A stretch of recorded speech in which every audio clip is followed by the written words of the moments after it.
quatrième de couverture du séminaire 19 de Jacques Lacan, ou pire, Jacques-Alain Miller note la radicalité de l'individualisme contemporain.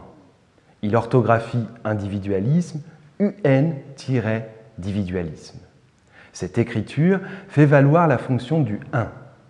L'individu se revendique dans le « un » que l'on peut mettre du côté de l'auto, autodéterminé, auto-engendré, auto-centré, autonomie, soit celui qui s'auto-nomme. Cela veut-il dire que la revendication de l'individu à son individualité est sans petit autre ou sans grand autre?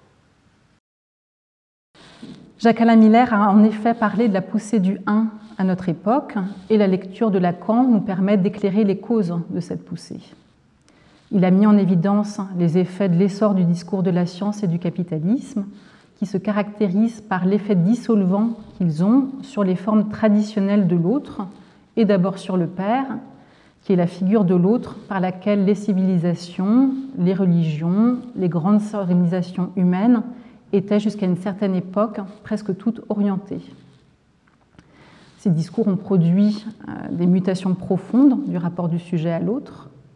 Prenons le discours de la science. Il faut préciser que pour Lacan, le sujet du discours de la science est celui qu'a formalisé Descartes avec le cogito. Le sujet cartésien se spécifie de s'être séparé dans l'épreuve du doute méthodique de tout ce qui fait sa subjectivité, mais aussi de tout ce qui lui vient de l'autre. Pour la psychanalyse, les deux sont liés, sont indissociables. Lacan a dit que l'inconscient, c'était le discours de l'autre.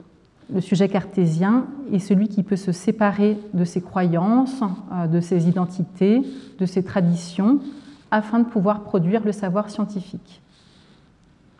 Une nouvelle forme de subjectivité en découle. Du point de vue de la science, ce sujet qui s'est séparé de ce qui lui vient de l'autre et de ce qui fait sa singularité, ce sujet est universalisable. Dans l'absolu, rien ne sépare les sujets de la science entre eux.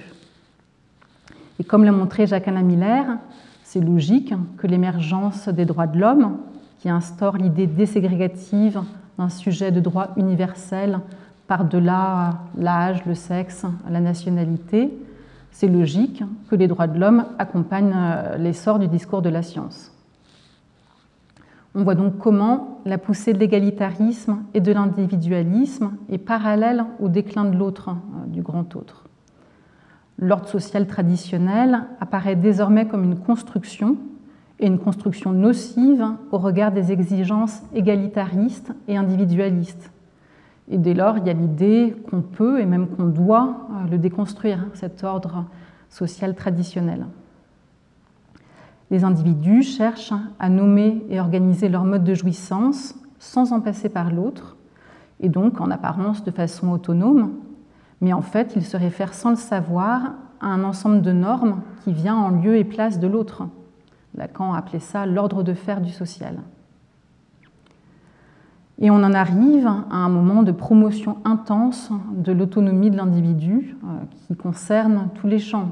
Je prendrai en exemple le champ des institutions qui prennent en charge ceux justement qu'on ne trouve pas assez autonomes, les enfants, les personnes handicapées, les psychotiques. L'idéal sous-jacent des politiques publiques actuelles est, comme le propose Alfredo Zenoni, l'autonomie comme abolition de toute adresse ou de tout recours à l'autre. L'autonomie présentée comme le but suprême de l'évolution individuelle. L'autre est conçu comme aliénant, comme rendant dépendant le sujet, comme l'entravant dans son autodétermination. Et on incite les institutions à limiter leur durée de prise en charge, voire à ne plus proposer de prise en charge du tout, mais à faire seulement du diagnostic et de la réorientation. Donc c'est le transfert qui, là, est spécialement visé. Il faudrait effacer la particularisation de l'accompagnement et que les professionnels soient interchangeables, afin de favoriser l'autonomie du sujet. Et on rencontre par exemple de plus en plus de jeunes, enfants, adolescents, qui sont censés être inclus dans le milieu scolaire, mais qui en fait n'ont aucun lien aux autres ni au savoir.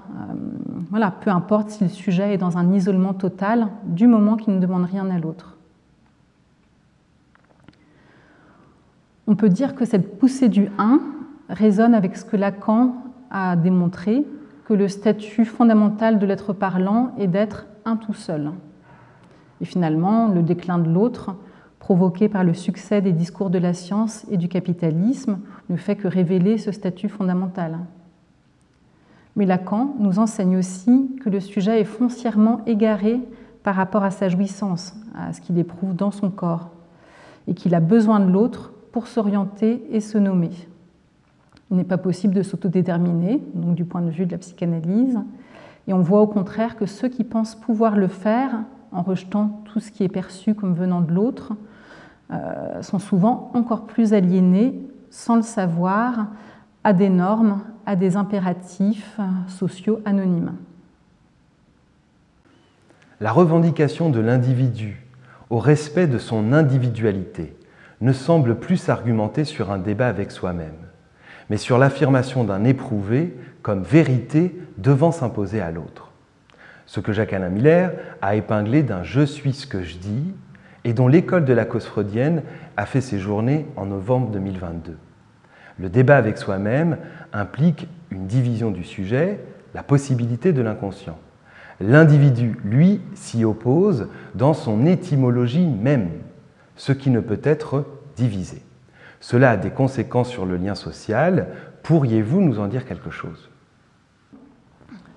Oui, au fond, comment s'orienter, que croire quand on refuse de se fier à ce qui vient de l'autre et qu'on veut s'autodéterminer. Donc ce point ouvre sur des questions liées aux revendications identitaires, mais aussi à tout ce qui relève de la croyance, qui se caractérise à notre époque par le retour du religieux et par la montée du complotisme.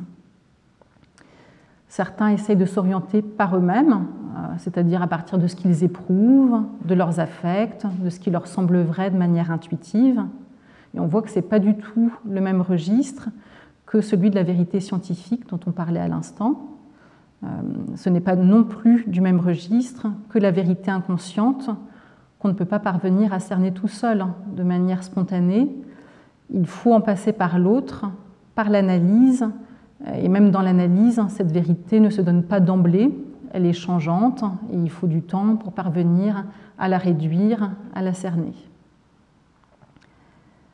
Jacques-Alain Miller démontre pourquoi il est logique que la domination du discours scientifique s'accompagne du retour du religieux.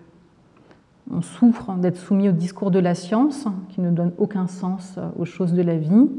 Voilà, il y a les gadgets produits par le discours capitaliste qui ne donnent pas plus de sens, qui n'offrent pas de satisfaction durable et qui renvoient le sujet encore plus à sa solitude. Il y a toutes les méthodes de développement personnel qui échouent à guérir le sujet de son mal-être. Et c'est là que la croyance peut venir comme une alternative. Alors dans ce registre, il y a bien sûr les religions qui proposent de donner un sens à l'existence et qui organisent un certain mode de lien social basé sur un idéal commun. Et il y a le complotisme qui est vraiment une croyance du temps des un tout seul, on pourrait dire. Ça propose un autre type de lien social où les individus s'agrègent en communautés complotistes éphémères à partir de leur méfiance et de leur haine. Et on voit que ces communautés sont elles-mêmes gangrénées par la haine et ne cessent de se désagréger et de se recomposer autrement. Lacan voyait dans la montée du un et la chute du père le surgissement de l'individu, comme non pas du côté du singulier, mais du particulier. Le particulier s'oriente plutôt, selon notre expression, d'un mode de jouir. On se rassemble par mode de jouir commun, on fait communauté. Pouvez-vous éclaircir ce point, surtout pour les auditeurs qui ne sont pas lacaniens, et nous permettre de saisir les conséquences de cela, notamment dans ce que Lacan nommait les procès de ségrégation et la montée du racisme qu'il anticipait dès 1972. Donc Lacan a annoncé que le déclin du père et des formes de ségrégation traditionnelles allait s'accompagner de nouvelles formes de ségrégation, et il les a qualifiées de ségrégation ramifiée et renforcée. Donc là, il se réfère à la mondialisation, à l'universalisation produite par le discours de la science et du capitalisme, qui produisent des effets de continuité, de mélange, d'inclusion, etc. Mais on voit aussi qu'il y a des nouvelles ségrégations qui surviennent en retour. Il y a les revendications communautaires, avec des communautés de plus en plus spécialisées qui se forment à partir de particularités communes sur le sexe, sur la religion, sur l'ethnie, sur l'appartenance politique, etc. Et aussi l'émergence de mouvements extrêmes, fondamentalistes, masculinistes, par exemple, qui veulent revenir au temps de la ségrégation traditionnelle, mais sous une version pire. La psychanalyse nous apprend que l'universalisation engendre nécessairement de nouvelles ségrégations parce que la singularité des sujets ne peut pas se dissoudre dans l'universel. Les utopies sociales ont justement pour but d'uniformiser les modes de jouissance des sujets, et on sait qu'elles ont toujours échoué. Le mode de jouissance du sujet a un caractère non pas de particularité, mais de singularité irréductible. Et tout sujet doit pouvoir se séparer en partie de sa jouissance en la situant vis-à-vis de l'autre, des normes, dirions-nous aujourd'hui, pour pouvoir trouver sa place dans le monde et faire lien social. Mais il y a une part de sa jouissance qui reste irréductible à ça, qu'il méconnaît et dont il souffre souvent. Et s'il la méconnaît pour lui-même, il a tendance, en revanche, à la percevoir chez son prochain, surtout quand il a l'idée que celui-ci jouit différemment de lui. Et cette jouissance singulière et autre de son prochain, ça a tendance à provoquer la haine.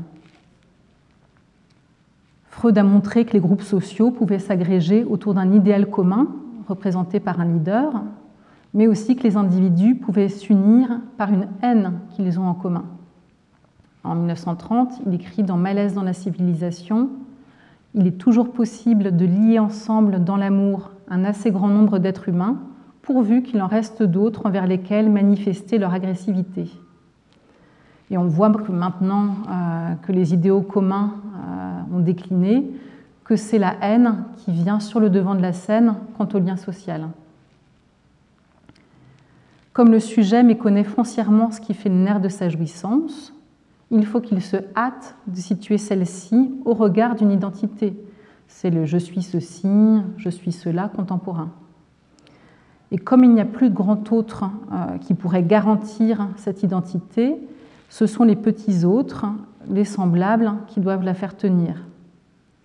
L'individu cherche à rejoindre une communauté de semblables à partir de son identité, et dans le même mouvement, il se hâte de dénoncer tous ceux dont il considère qu'ils ont une jouissance distincte de la sienne. Ce double mouvement est très visible sur les réseaux sociaux, par exemple. Les communautés se constituent donc de cette affirmation d'une identité ségrégative, c'est-à-dire à la fois dans une croyance en une identité de soi à soi et dans la croyance à une identité commune avec un groupe. Et quand on veut faire consister une identité, on n'a pas d'autre choix que de s'appuyer sur une démarcation vis-à-vis de ceux qui sont perçus comme étrangers. Et c'est pour ça que Lacan a dit que le racisme, ça s'enracinait dans la fraternité des corps. Alors face à ça, la psychanalyse propose un lien social inédit, celui d'une fraternité discrète. Ça, c'est les mots de Lacan. Qu'est-ce que ça veut dire? Ça veut dire une fraternité non consistante, car la psychanalyse est une pratique qui vise la désidentification. Elle va contre les effets de groupe, de massification. Et elle propose une universalité qui admet l'existence de la singularité et donc de l'altérité. Une analyse, ça nous permet d'admettre qu'on est foncièrement seul face à notre jouissance singulière. Éric Laurent parle d'unarisme lacanien par rapport à ça. Et on voit que c'est très différent de l'individualisme, cet unarisme lacanien, parce que ça suppose de consentir à l'inconsistance de toute identité et de renoncer à l'idée d'un lien social communautaire. Une psychanalyse nous amène à découvrir que l'autre n'existe pas, tout en nous apprenant aussi qu'il faut tenir compte de l'autre, justement, qu'il faut mettre en œuvre les semblants nécessaires au lien social. C'est justement parce que le sujet est fondamentalement tout seul que le secours d'un discours, qu'un lien tempéré à l'autre est nécessaire.